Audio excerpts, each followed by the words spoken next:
10 pemerintah daerah telah mengajukan izin penetapan pembatasan sosial berskala besar atau PSBB ke Kementerian Kesehatan. 4 diantaranya disetujui, namun 3 ditolak dan sisanya diminta melengkapi persyaratan Kota Palangkaraya. Kalimantan Tengah adalah salah satu kota yang pengajuan PSBB-nya ditolak oleh pemerintah pusat. Untuk mengetahui informasi selengkapnya, kami telah terhubung melalui sambungan Skype dengan Wali Kota Palangkaraya, Fairit Naparin. Selamat sore, Pak Fairit Naparin, Wali Kota Palangkaraya. Kita lihat data basis data kemiskinan ada 99.400.000. Selamat sore Pak Wali Kota. Sore, Mbak Rifana. Ya Pak Wali Kota, langsung saja, ini kan Kementerian Kesehatan menolak pengajuan PSBB Kota Palangkaraya. Apakah ada penjelasan detail dari Kementerian Kesehatan menolak pengajuan PSBB di wilayah Anda, Pak Wali Kota? Ya, benar. Pertama, surat dari Kementerian Kesehatan itu sudah kita terima. Yang mana salah satunya adalah bunyinya adalah belum memenuhi kriteria yang diajukan. Jadi ditolak Palangkaraya. Seperti itu, Mbak Rifana. Penjelasan detail begitu Pak, apakah karena jumlah positif di Kota Palangkaraya itu tidak sebanyak daerah lain begitu? Itu ada disebutkan seperti itu, ada disebutkan. Jadi jumlah kasus dan juga penyebaran. Nah, di situ disebutkan jumlah kasus masih belum mungkin menurut kesehatan belum mencukupi, dan juga adalah tentang penyebar luasan kasusnya. Nah, hanya di situ saja. Itu jawaban dari surat Kementerian Kesehatan. Seperti itu, Mbak Rifana. Tolak oleh Kementerian Kesehatan, apakah ada langkah dari Pemkot Palangkaraya untuk akan kembali mengajukan PSBB begitu ke Kementerian Kesehatan dalam jangka waktu tertentu, Pak Wali Kota? Pelaksanaan haji di tahun ini. Pemerintah Kota Palangkaraya dan juga jajaran Forkopimda dan juga pemerintah Provinsi Kalimantan Tengah. Nanti hasil koordinasi tersebut kalau memang diperlukan kita mengajukan kembali, kita akan ajukan kembali, ataupun kalau memang dirasa sudah cukup, ya kita tidak mengajukan. Tapi saat ini sedang koordinasi, Mbak Rifana. Oke, Pak Wali Kota, sebetulnya banyak yang bertanya apa pertimbangan dari Pemkot Palangkaraya mengajukan PSBB ke Kementerian Kesehatan. Kalau kita lihat datanya ini wilayah Anda yang positif sampai pada hari ini sebanyak 19 orang begitu Pak Wali Kota. Apa pertimbangannya? Jadi untuk data per hari ini positif itu ada kenaikan 4 orang.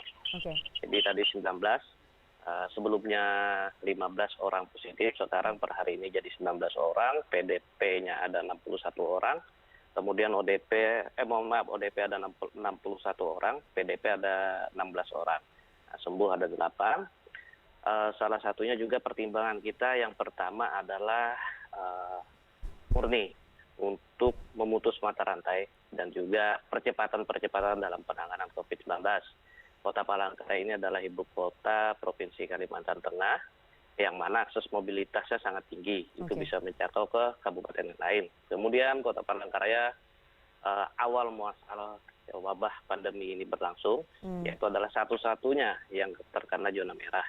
Nah, kemudian sekarang ini sudah ada 5 kabupaten, 1 kota jadi zona merah, dan juga ada indikasi untuk transmisi lokal di Kota Palangkaraya. Seperti itu. Oke, ada indikasinya transmisi lokal seperti yang Anda sampaikan. Kemudian implikasinya dengan penolakan PSBB ini akan seperti apa? Kebijakan apa yang akan Anda dan juga teman-teman di Pemkot Palangkaraya ambil untuk menekan angka penyebaran wabah COVID-19 di sana, Pak Wali Kota?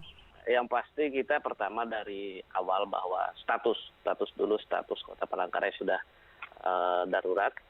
Kemudian juga sesuai dengan anjuran kita membuat tim gugus tugas pemerintah Kota Palangkaraya melalui pemerintah juga. Kami juga selain melakukan berbagai macam sosialisasi, edukasi, pembatasan kesehatan, terus kita juga pemerintah Kota Palangkaraya sedang memikirkan yang terkena dampak, yaitu bantuan sosial baik yang secara langsung dan tidak langsung dari sifat anggarannya dari pemerintah daerah, mungkin juga ada skema-skema APBN dan juga bahkan pencanangan beras di Bulog Kota Palangkaraya. Seperti itu.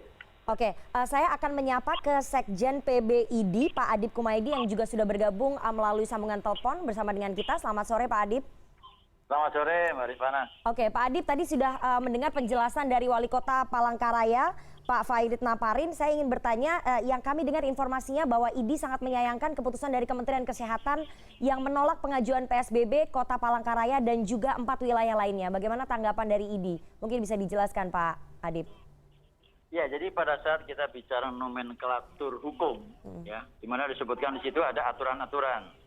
Artinya di Permenkes memang disebutkan ada hal-hal yang kemudian itu menjadi dasar pada saat satu wilayah itu dinyatakan boleh melakukan PSBB. Nah, ini yang kemudian artinya lebih ke arah administratif sesuai dengan aturan yang ada di Permenkes tersebut gitu loh. Nah, dari pandangan kami yang penting perlu dievaluasi adalah bukan hanya melihat dari sisi kasusnya, tapi pada saat kita bicara bahwa ada potensi itu di dalam satu wilayah, itu menjadi daerah merah, katakanlah, atau kasusnya itu akan meningkat, melihat dari wilayah-wilayah sekitarnya juga yang meningkat, maka tentunya harus ada upaya-upaya strategis yang untuk mengantisipasi supaya daerah itu tidak kemudian mendapatkan kasus yang cukup besar atau kembali melonjak gitu loh. Sehingga mau tidak mau artinya ada dua hal terkait juga dengan masalah tadi itu ada angka kasusnya atau itu daerah merah.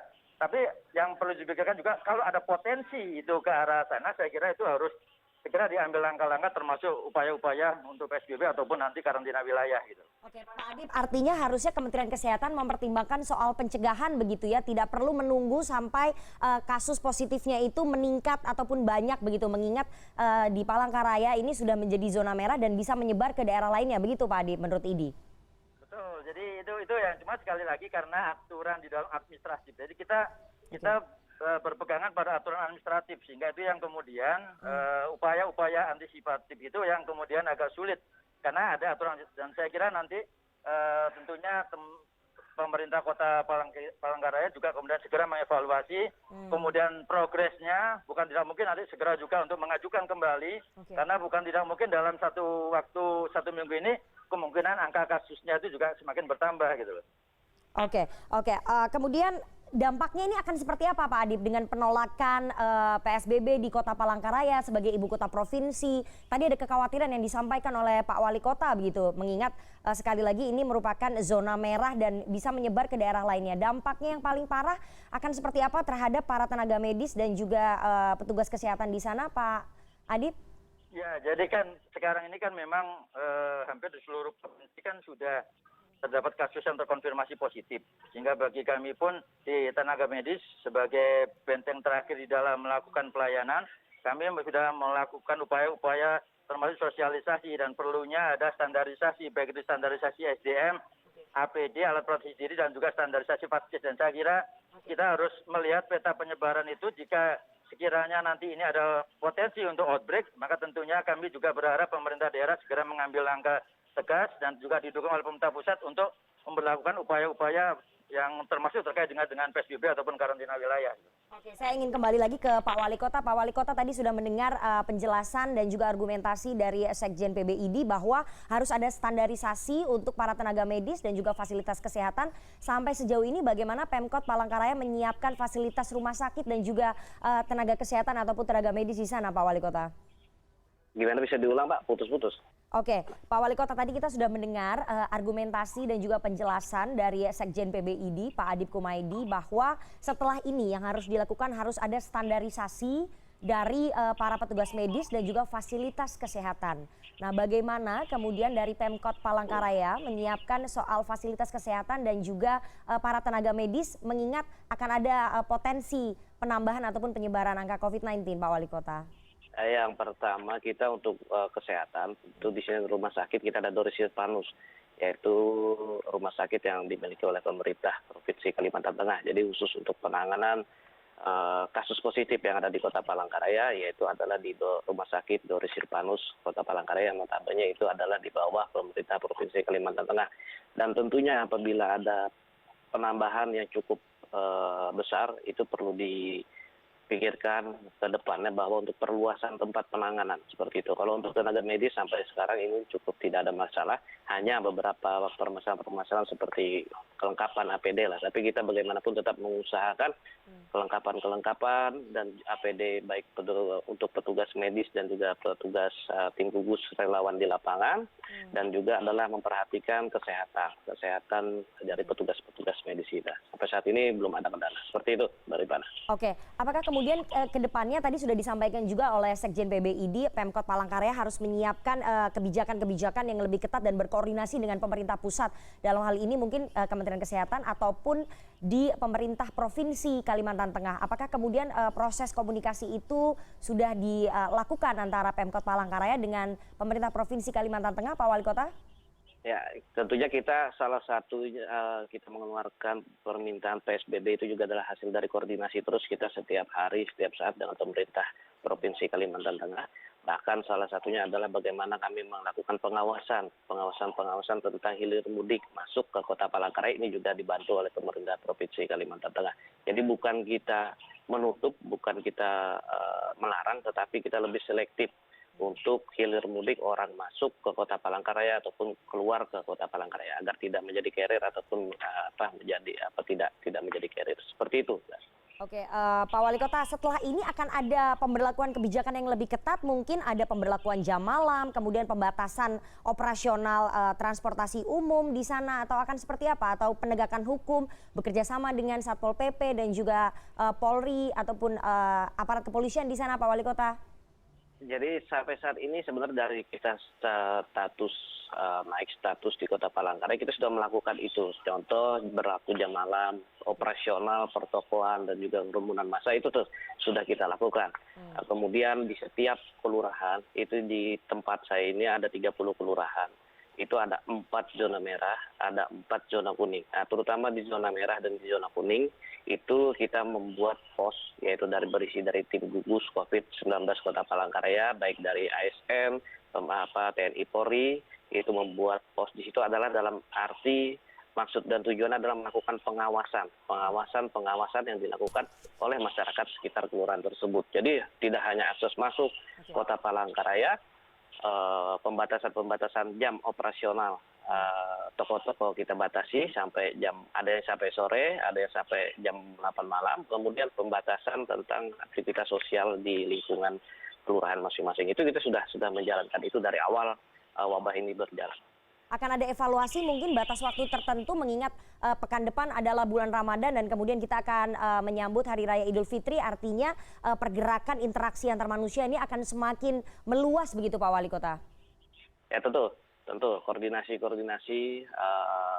evaluasi itu tetap akan kita lakukan melihat tergantung dari situasi dan kondisi.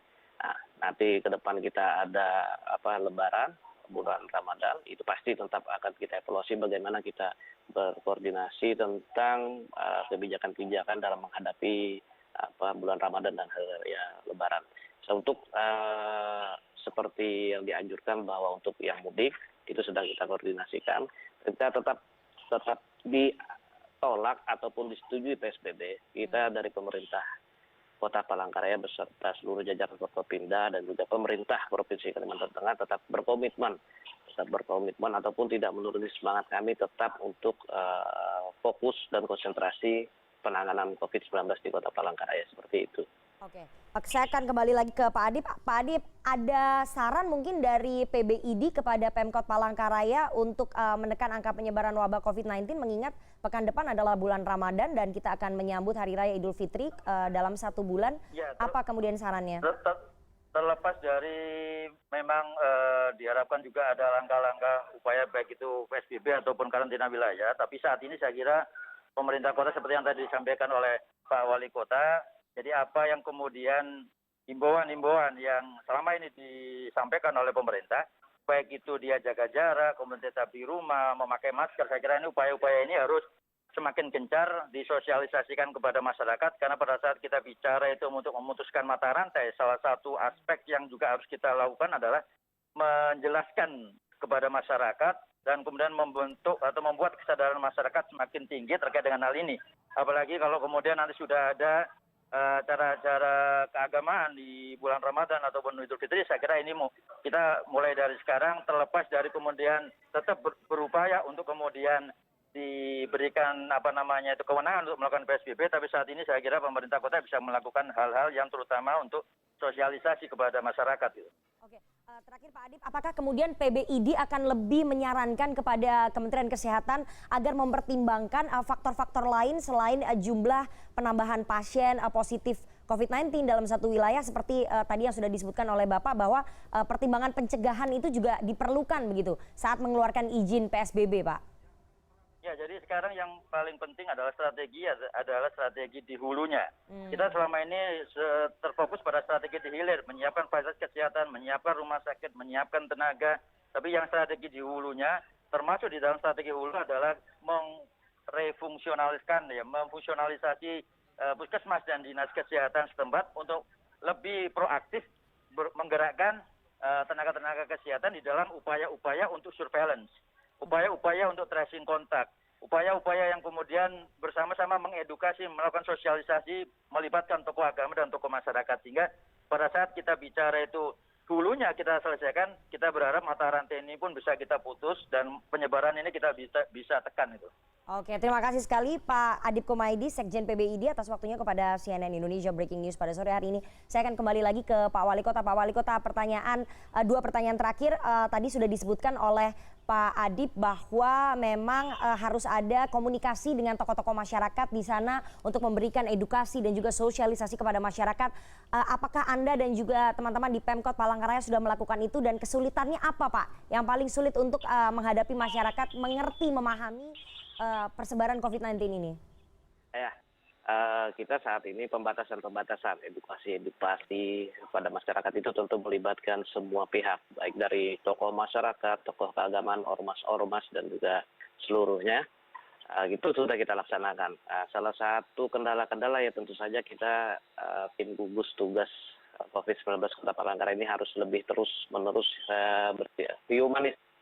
humanis agar mau edukasi kita bisa diterima masyarakat. Tentu saja kita merubah pola kebiasaan dari masyarakat biasa berkegiatan sosial di luar rumah. Sekarang kita meminta untuk di rumah saja, tentu tidak semudah seperti kita membalikkan telapak tangan. Jadi mesti terus menerus, jadi tidak pernah bosan untuk mengedukasi masyarakat seperti itu. Kalau di lapangan pasti tetap ada kendala-kendala. Oke, terakhir Pak, artinya untuk pertimbangan mengajukan PSBB ini akan kembali dievaluasi, bekerja sama ataupun berkomunikasi dengan pemerintah Provinsi Kalimantan Tengah begitu? Insya Allah dengan beberapa kajian-kajian kalau memang diperlukan kita akan koordinasi lebih lanjut dengan dilengkapi data-data yang lebih konkret yang mana fokus untuk pencegahan di Kota Palangkaraya seperti itu. Oke, terima kasih sekali Pak Wali Kota Palangkaraya Fairit Naparin atas waktunya kepada CNN Indonesia Breaking News pada sore hari ini.